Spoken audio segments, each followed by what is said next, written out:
This is my Ender 3, and there are a ton of 3D printable upgrades that you can do to your Ender 3. You can download them from Thingiverse or My Mini Factory or wherever you get your STL files, and they make your Ender 3 better than the stock version. But I'm going to go out on a limb here and say that these upgrades make this the most functional Ender 3 that you've ever seen. Starting with the laser filament detector mounted inline on the Bowden tube. This allows you to both detect when the filament runs out as well as when you get a jam in your extruder here.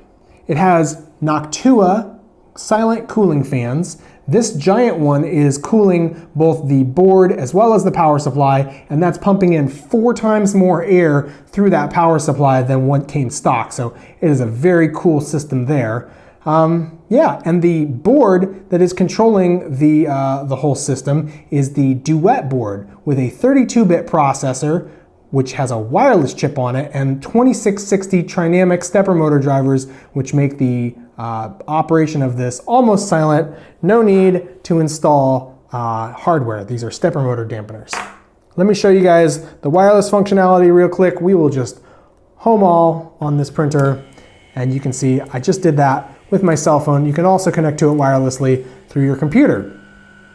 So as functional as this printer is, there's something that it can't do. And that is print with high temperature plastics. This is nylon, that's polycarbonate, and I would really like to have that functionality. So to that end, I have this Micro Swiss Hotend to install. Now this is a product made in America. It's got a titanium heat break, which is awesome. And that's going to allow me to have no jamming issues in my hot end when I'm feeding in the higher temperature filament. But also, I need to get that hot end hotter than 260 degrees Celsius, which is kind of the upper limit for the stock hardware. So this right here is a K-type thermocouple, and that's basically just a high temperature thermometer which goes in your hot end. And to control that thermocouple, there's this little Daughterboard which plugs right into your Duet board. So let's get all of these components installed on this printer and start printing with high temperature plastics.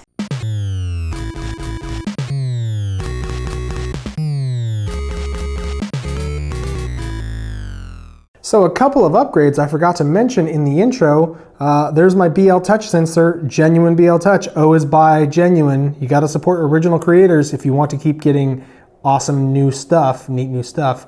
Also, this bit of geometry, the green plastic you see here, 3D printed in ABS. That's my geometry, which holds the fan, the BL Touch, and it's also this forked part cooling. So you can see how well this directs the air there into that bath of water. So yeah, nice upgrades there, make this printer super functional. But let's start talking about the upgrades we're doing in this video. Here's the Micro Swiss Hotend. Comes with a set screw Allen key and some pieces of plastic. This is, I'm gonna guess, a high strength hardened nozzle for printing like carbon fiber, that type of deal. There is the heater block, nicely machined in America, along with the rest of this. Nice silicone boot to keep the shmoo off the heater block. And here is the core of the whole system. That's really the meat of that's the upgrade right there. So titanium heat break, this part right here. But look at that fancy machining. That is just so functional, so awesome. Yeah, and the only way to get this from Micro Swiss. So I will put a link in the description down below where you can go and buy this. And a big thank you to Micro Swiss for sending this to me. But I do want to clear up some confusion. There's a rumor going around the internet that the Micro Swiss is the original and the version on the Creality, which is very similar to this, is actually a copycat product. And according to my research, that's not the case. These are both copies of the Wanhao duplicator Mark X design. So this is by far the superior product. This is the most impressive hot end I've ever seen, and that includes stuff from E3D. So definitely want to go to Micro Swiss and purchase this, even if you're not going to be doing the rest of this high temperature upgrade. This is just such a nice upgrade. You won't have any jamming issues. I currently have a problem when I try to retract some filament. I don't really know what's going on, some sort of a heat creep, or maybe there's something going on with the Bowden tube where it's seated in there and there's a little gap. You know, it's not worth it for me to troubleshoot that. I'm just going to replace it with this all metal Micro Swiss beauty. So if you look through the spinning fan there, you can see the Micro Swiss heatsink fully installed, and there is the Micro Swiss heater block back in there. So yeah, physically I have that thing fully installed. The K-type thermocouple is wired and routed through the wiring loom now and connected back over there to the electronics. So let's talk about the electronics for a quick second. This is my backup K-type thermocouple, the actual hardware. So inside this ferrule right here is the actual sensor, and that's basically a glorified thermometer. But I had to remove the ferrule because this ferrule is oversized. It won't fit into the hole on the heater block. So remove that ferrule and then take that wiring through the loom all the way back to your electronics. But here's where things get a little challenging for all of you guys running a stock printer. Now, this Micro Swiss Hotend is an upgrade even if you're not going to put a K-type thermocouple for high temperature plastics. It's still an upgrade that you guys should seriously consider doing.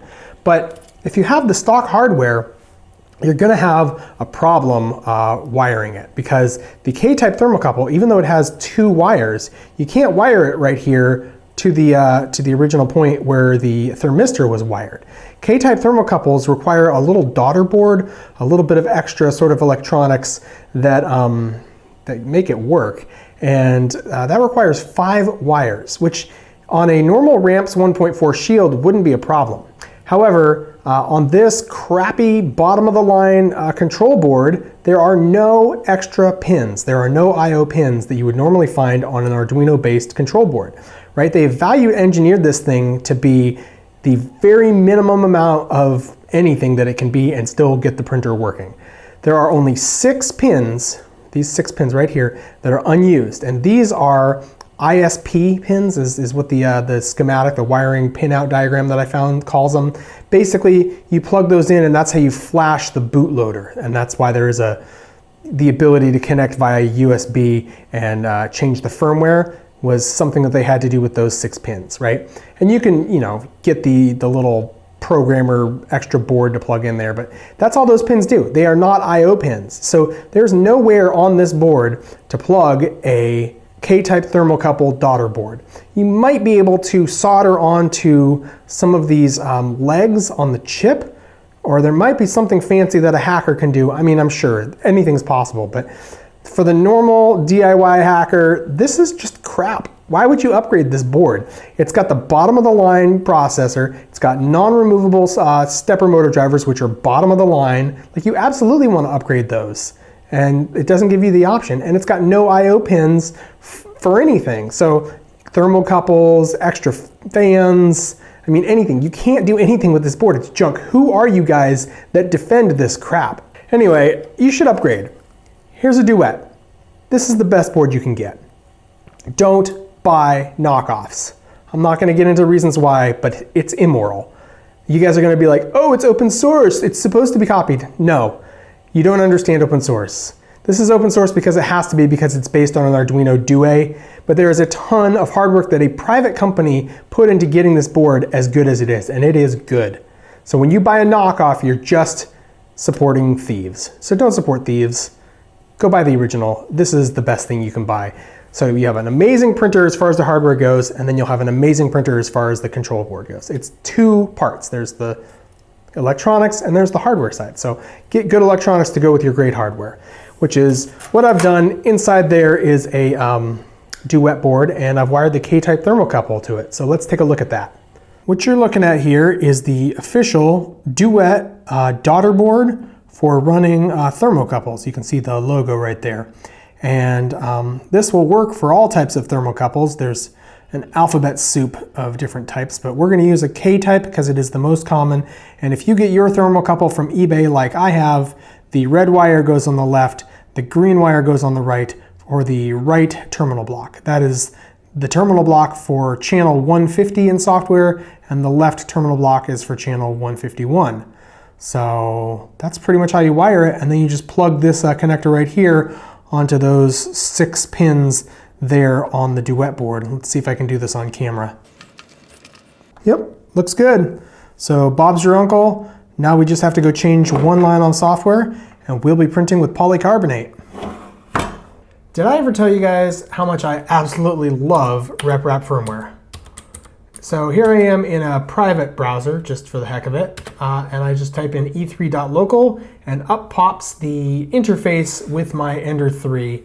So this is where I can send files. Here's my G-code files, so I would just upload a G-code file and instead of using an SD card or something like that. Wirelessly sending prints, but also wirelessly changing up the firmware. So we can go here to Settings, and then System Editor, and then config.g. Scroll down to where we see M305, and this right here, this is the original line. So I just put a semicolon in front of the original line, which comments that line out. It's no longer being read by the firmware. And instead, I put an M305 space P1 space X150 space T quotation mark K end quotation marks. So that's a K-type thermocouple. It's on the X150 channel, which I showed you guys was that the right channel, excuse me. So let's just change this little comment. Yeah, so that is now ready to go. Click Save Changes, restart your board, and you can see that it is reading a temperature up here. So that is the thermocouple in operation, and I'm now ready to print high temperature. And in case you didn't catch it, I have my temperature set to 315 degrees. Apparently polycarbonate can go up to 310. So 315, I don't think I need to go any higher than that. I don't know, can I print with like PEEK with this setup? I haven't done my research yet, so maybe I could, and in that case I'd need to up my temperature even higher, but I think this setup might work. Anyway, let's do a test print. So I'm going to, off camera, make a test print, make the geometry, and also load the polycarbonate into the machine. And I will catch up with you guys when it's printing. Here's my print. You can see I'm printing with a nozzle temperature of 310 degrees and 100 degrees Celsius on the bed with glue stick, and it seems to be sticking acceptably. Apparently, when you're doing larger polycarbonate prints, you want like 120 degrees even on your bed, and that requires PEI print surface. Glue stick apparently breaks down at those high temperatures, so it's working okay for now, but I'll have to get some PEI if I'm going to keep using polycarbonate. So yeah, nice graph there on the layer times and 310 degree print temperature, so things are looking good. Funny thing, that's some no-name polycarbonate that I purchased on eBay, and you can see my print is going just fine. But if I stick the microphone right up to the print, you'll be able to hear the snap, crackling, and popping.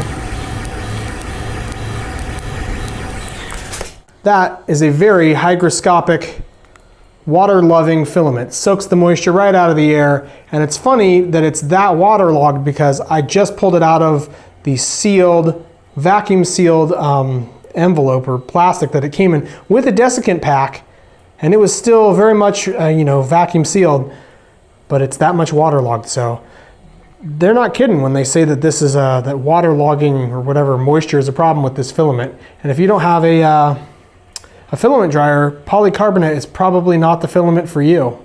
So while the printer is making the polycarbonate part there, I did a little bit of a research to figure out if it's even possible to install a thermocouple with the stock board here. And well, if you went on eBay, you would be able to find the actual thermocouple sensor that I used, and you could also get this thermocouple Daughterboard, this module here. Well, you can see there's 5 lines going out of it. The ground, VCC, those are obviously ground and 5 volts. And then you have DO, CS, and CLK. Well, those 3 pins are going to require, IO pins or GPIO pins coming off of the control board, the main control board. So here we see another thing for sale on eBay, and this is a really cool little piece of hardware, I guess. Plugs inline on your board and goes right where you would plug the ribbon cable for your control screen. Now you can see this gets you 5 volts and ground, and also there's a signal, so that's a pin. So now we just need 2 more pins. And here, looking at the stock control board for the Ender 3, we see this S, that is for signal. So we have signal, ground, and voltage. And there's a capacitor going between the signal and the ground, or I'm sorry, the ground and the voltage. And apparently that's necessary. They were getting some faults with this board. Like I said, it's a crappy board, so they had to do this little hack to keep it from misbehaving. But that signal, that S, is mapping over here to one of these legs coming off the main chip. So that gets you 2 pins, so you still need a 3rd pin. And there might be a possibility to pull one of these other pins off of the main control chip here. I don't know which one it's going to be. You'll have to do your research. And so yeah, the possibility is there that you could use one of those cheap eBay daughter boards to control the K-type thermocouple, and you could do this hack. Or you could get polycarbonate to print on your Ender 3 using the stock control board. However, this is your pin, your connector for the goes to the screen with the control knob, and that's what you're hacking into to get that other pin, right, with that other little daughter board. Now, if you use those 2 pins, you won't have a pin needed to control the BL Touch right here. So you won't be able to have a BL Touch and the K-type thermocouple using this control board. Now you might be able to find 2 free pins here coming off the main, the main chip. But the thing is, this is a 1284 chip, so the memory on this chip is substandard, and I don't know that you're not going to run out of memory running a BL Touch and a K-type thermocouple board. Like, this might not be up to the task. So this board is crap. There's just no denying it. And anybody who tries to tell you that this isn't crap is selling something. So we're almost done with the polycarbonate print, and as soon as that's done, we'll take a look at it. All right, guys, there it is, my very first polycarbonate print. And looking at the quality of this, you're probably wondering why on earth I would go to such trouble to print with this material when I can get quality like this from a stock Ender 3 with PLA. The answer is because polycarbonate is the strongest polymer that you can get. So this is probably comparable to all of those carbon fiber impregnated other filaments that you can buy, but it does not wear out your nozzles to print with it. And you can buy a roll of polycarbonate from China for $17 right now on eBay. So it's a whole lot cheaper than your like $100 carbon fiber rolls. So this printer now prints in polycarbonate. So of course it will also print with nylon, which is something I need to experiment with next. The final thing to talk about is why the need for the all-metal Hotend installation on this printer, when it seems like all that we really needed to do was put that K-type thermocouple and get that installed with the firmware. But here's the thing. Your PTFE tubing, this is Teflon, right? This is the same stuff that your nonstick pans are made out of.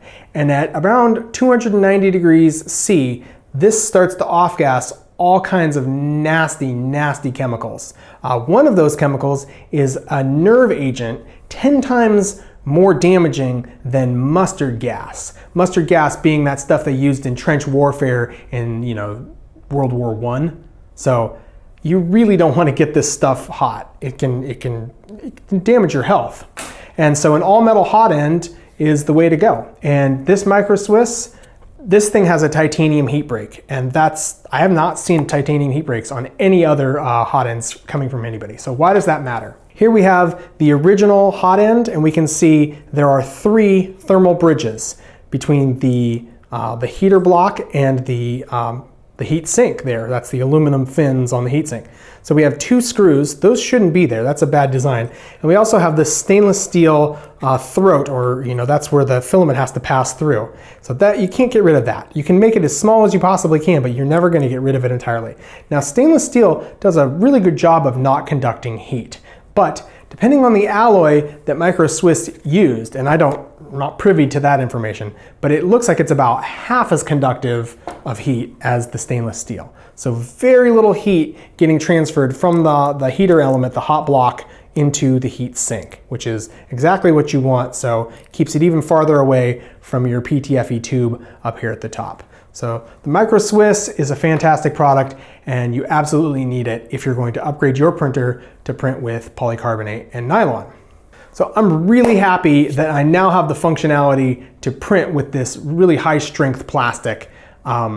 It's going to be critical for some of the build projects that I've got coming up. And I wouldn't be able to do those projects or these upgrades to these printers if it wasn't for my awesome Patreon supporters. And you guys literally make this channel possible. I would not be making videos if it wasn't for your support. So thank you guys so much. You know who you are, but your names are listed on the screen. And if you're not a Patreon supporter and you do want to help me out, there's a link in the description down below. That's it for this video. Thanks for watching. See you next time. But wait, there's more. So overnight, I dried that roll of polycarbonate filament. And you can see here on the bottom of this print just how clean that looks. See the surface finish? See the patina? So that those bottom layers there were the outside of the roll of filament, which means that it got the most dry. So I think that was 8 hours worth of drying. It looks like I gotta dry this roll for like 3 days. But if I stick it in that dehydrator for 3 days, it should all come out looking nice and smooth, just like that. So yeah, the filament dryer, it appears to be necessary because that was a brand new roll. I mean, it'd been sitting in the plastic for like a year, but still, that was, it was sealed. So anyway, I did some more experimenting. This was the original print that we saw here a few minutes ago in the video. I did some more experimenting with this one. I turned the part cooling fan on. I did that halfway through the opening, and you can see that little tower of shmoo right in there. And that's when I turned the part cooling on. Also, right here where the break occurred, that's where the part cooling got turned on. So you can see with part cooling, I got some pretty severe shrinkage, some warping there that popped those layers apart. You can also see the layer kind of detaching right there on the thicker portion. Yeah, so part cooling obviously bad for warpage, but part cooling is good for the bridging. I mean, that bridging is way better than that bridging that's just non-existent. And also look at how much cleaner the spire is because of the part cooling. So with polycarbonate, part cooling appears to be a double-edged sword. We obviously can't be printing in the open air and use part cooling, or we're going to get this severe warpage. So why does PLA not warp like polycarbonate? The answer has everything to do with ambient room temperature. So currently my room temperature is 24 degrees Celsius. Now, PLA here melts somewhere between, 175 degrees and let's say 220 degrees. So it starts to burn here, and it's melting here, and it's solid here. Obviously, we don't have these hard and fast lines. It's getting softer around that, but for the sake of argument, we're just going to make them hard lines, so that it instantly crosses over those states there. So again, for the sake of simplicity, let's say we're printing at 200 degrees, and so we're down here to 24 degrees in room temperature. So as soon as the hot filament leaves the nozzle and gets hit by a blast of part cooling air, it instantly cools half the distance to room temperature, which is 88 degrees, which is a difference of 112 degrees. So it cooled 112 degrees. Now, we're going to make an assumption here, and that's to say that polycarbonate and PLA have the exact same physical shrinkage characteristics. That's probably not the case, but just to make things easier to illustrate the point here.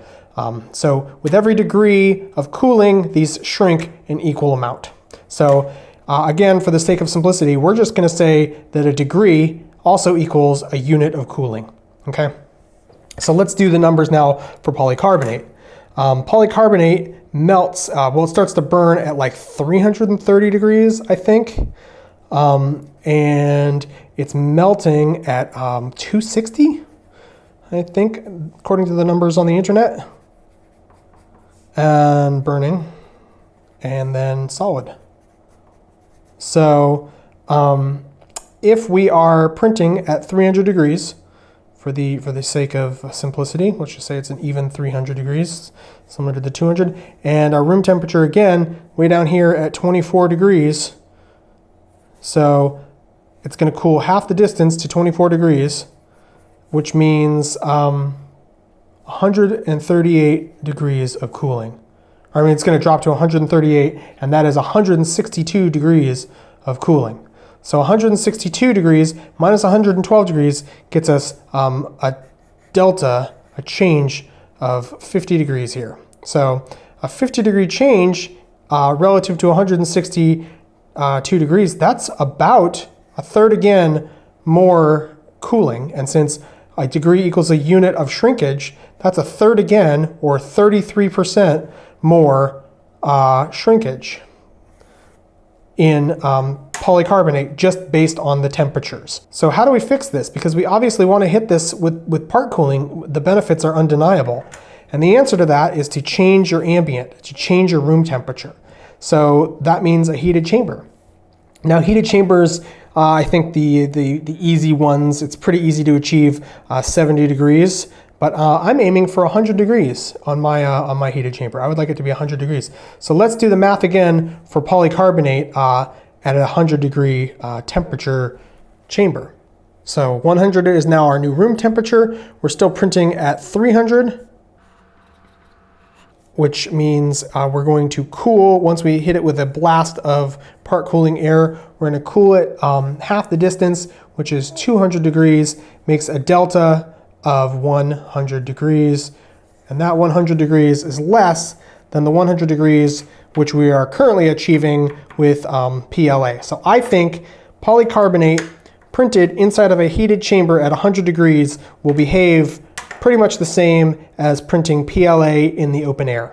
So in the next video, I'm going to build a heated chamber and we're going to test that hypothesis. This is a $20 pencil, by the way. Are you guys impressed?